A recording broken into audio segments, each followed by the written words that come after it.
finally talk about what your social media says is trending. We broadcast daily to you from our studios in the California sunshine. We beam into 32 million homes and counting. Make sure yours is one of them. Go to U2America.com, enter your zip code if your local cable company doesn't carry the premier social television network. Tell them they need to get a little U2 America cool. You let them know.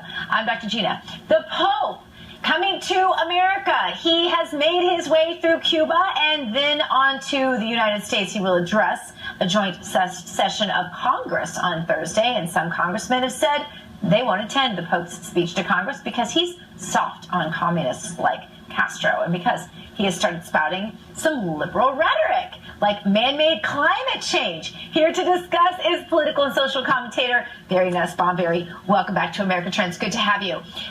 Is this Pope a political activist? Not only, Gina, is he a political activist, he believes that's the Catholic thing to do. He says a good Catholic should meddle in social issues, and he's making that the motto of his papacy.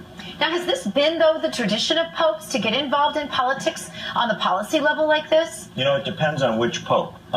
If you go back to the Pope of the papacy of John Paul, he was much more conservative. He was tough on communism.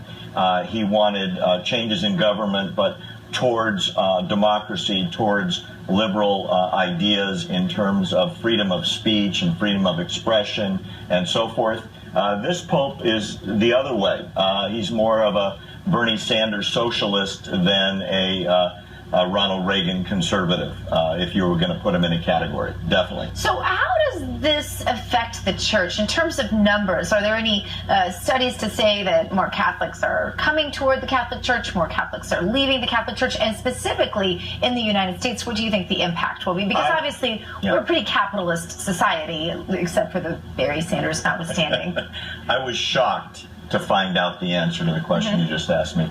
2/3 of American Catholics support the direction of the church under this Pope, and 87 to 89% like the way he's leading the church. Notwithstanding the policies or the politics, they're very supportive of Pope Francis so far. That is interesting. So on something like climate change, where the scientific data is really just not there, can the Pope be held accountable at all by, for example, priests who are within the Catholic Church that might say, hey, this is just not true? I mean, is there anything that the Catholic establishment hierarchy can do to sort of temper, especially the unfashionable